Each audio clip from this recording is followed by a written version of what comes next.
One of the many questions that I have is, why does Al Sharpton get invited to the White House so many times? It's the guy who owes almost $5 million, depending upon what you read, in taxes. All of his nonprofits have lost money. He made his bones lying about Tawana Brawley. I could go on and on and on. I'm not the only one who's wondered why Sharpton gets invited so often to the White House. Well, this week, the president held a White House meeting to show how to work with new GOP leadership on critical issues facing the country. And one of the people he invited, this man. The GOP is playing opposites. Hey, I can play too. Did Republicans think we would notice they're fooling the American people with their opposite day games? Nice try. But we got you. Yep, that's the president's key bipartisanship advisor, the Reverend Al Sharpton. Well, joining us this morning to discuss whether that's a good idea, radio talk show host Larry Elder from Los Angeles. Larry, thanks a lot for coming on this morning. Morning, Tucker. How you doing? I'm great, but I'm a little bit befuddled. I will confess, you could not have convinced me in 2008 that Al Sharpton would wind up one of this president's key advisors. I never would have believed it. Does it shock you?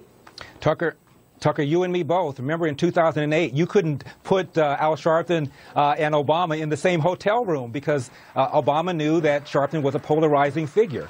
I could understand how before the election, Obama might reach out in order to stoke up the base of black voters, but after the election, it makes zero sense. This man is a very polarizing guy, to the extent that he got some more black supporters. He's also lost a lot of non-black supporters because of Sharpton. I don't get it, Tucker, any more than you do. Well, and he's also complaining he doesn't pay his taxes. He was indicted for tax fraud. He led the Tawana Brawley witch hunt, which turned out to be totally false, et cetera, et cetera, et cetera. I mean, is he the best civil rights figure you could find? Like, what is this?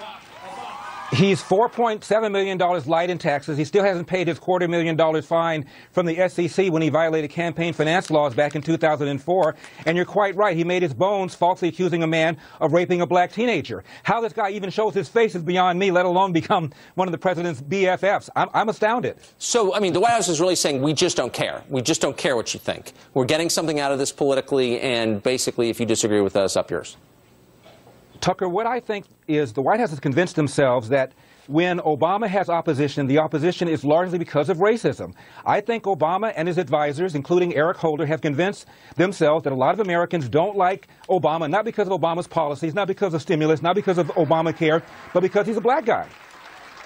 I think that's a really insightful point. Wouldn't you say that the irony, though, is that a lot of really well-meaning Americans voted for the president in part because they wanted to see a black president, because it was a symbol of progress in the United States. It's the only thing. It's the only thing about him that I like. Yeah. that I like, Tucker, the fact that he's black. Look, when Obama was on 60 Minutes when he was first running, Steve Croft said to him, "Senator Obama, if you don't get the nomination, if you don't make it, will it be because you're black?"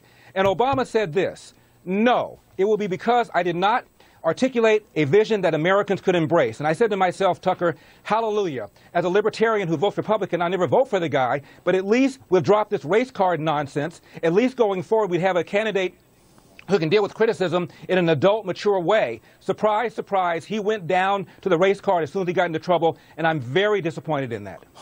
There are consequences, though, for this. It's not just the president's personal journey that's so disappointing. It's also the state of race relations in the countries. This divides people, doesn't it? Of course it does. And it's not just people like Sharpton saying crap like this, Tucker. You've got Claire McCaskill, who ran for Missouri, and she said, and I'm quoting her, George W. Bush let people die on rooftops during Hurricane Katrina because they were poor and because they were black, close quote. Nobody said a word. So you have a bunch of Democrats playing the race card, white and black, in order to get that 95% monolithic black vote without which they cannot win at the presidential level. Man, they're going to regret that someday, I think. There are consequences to this sort of thing. Larry Elder, thanks very much for that. That was really... You got it.